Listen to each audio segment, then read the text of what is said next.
आज है 22 जनवरी और हम शुरू करते हैं आज के करंट अफेयर्स। पहला एक्सरसाइज, इसको Indian air force line of actual control पर कर रही है। लाइन ऑफ एक्चुअल कंट्रोल मतलब इंडिया और चाइना का बॉर्डर।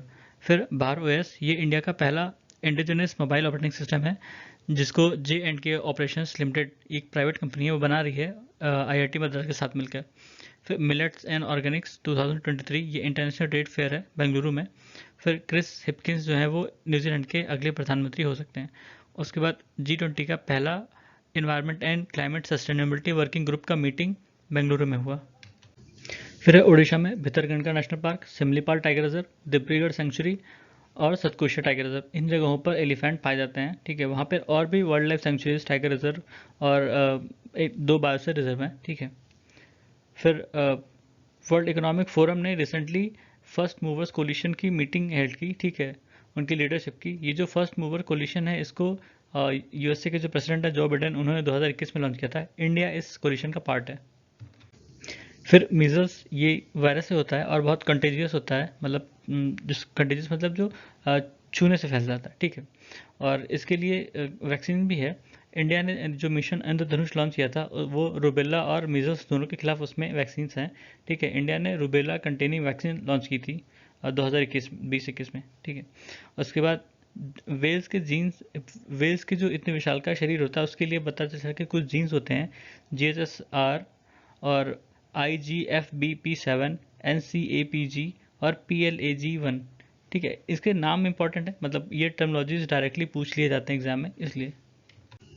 फिर है अमराबाद टाइगर रिजर्व, ये तेलंगाना के जो नल्लामाला फॉरेस्ट है वहाँ पे पड़ता है और ये कृष्णा नदी का कैचमेंट भी इसमें आता है। ठीक है, 1983 में इसको सेंचुरी घोषित की गई थी। बाद में जब आंध्र प्रदेश से तेलंगाना अलग हुआ तब ये अमराबाद टाइगर रिजर्व बनाया गया। ठीक है, उसके बाद बल्लभपुर वाइल्ड लाइफ सेंचुरी, ये वेस्ट बंगाल में है, इसको डियर पार्क भी कहते हैं और ये 1977 में बना था। फिर G20 के हेल्थ वर्किंग ग्रुप की पहली मीटिंग हुई तिरुवनंतपुरम केरला में। ठीक है, इसमें 3 चीज़ों पर प्रायोरिटाइज किया गया, 3 प्रायोरिटीज सेट की गई हैं अलग अलग, जैसे हेल्थ इमरजेंसी प्रिवेंशन, प्रिपेयर्डनेस और रिस्पॉन्स। दूसरी प्रायोरिटी है strengthening cooperation in pharmaceutical sector. तीसरी प्रायोरिटी है डिजिटल हेल्थ इनोवेशन और सोल्यूशन। फिर है लेपार्ड टैंक, ये जर्मनी का टैंक है। एक्चुअली यूएसए जर्मनी से कह रहा था कि ये टैंक उनको यूक्रेन को दे देना चाहिए। ठीक है, ताकि वो रशिया के खिलाफ अच्छे से लड़ सकें, पर उन्होंने अभी होल्ड पे रखा है। उन्होंने कहा कि अभी नहीं देंगे। ठीक है, और इसकी जो रेंज है 500 किलोमीटर है। उसके बाद 8वां इंडिया इंटरनेशनल साइंस फेस्टिवल, ये भोपाल में हो रहा है। इसकी थीम है मार्चिंग टूवर्ड्स अमृत काल with science, technology and innovation. ये इनिशिएटिव है जो हमारे यहाँ ministry of science and technology है और मिनिस्ट्री ऑफ अर्थ साइंस है। ठीक है, फिर है चराय द मैदम, जिसको मोइदम भी कहते हैं। ये माउंट बरियल सिस्टम है अहोम डायनेस्टी का, और इसको असम का पिरामिड भी कहते हैं। और ये जो उनकी ओरिजिनल कैपिटल थी अहोम किंगडम्स की, ठीक है, वहाँ पर इसका इस्तेमाल किया जाता था। इसमें जो लोग हैं नॉर्मली जो राजा वगैरह या उनकी फैमिली से होते थे, उनको बरी किया जाता था। तो शुरू में जब वो अपनी जो उनके रीति रिवाज थे उसमें उसमें लोगों जो डेड बॉडीज थे उनको बरी किया जाता था।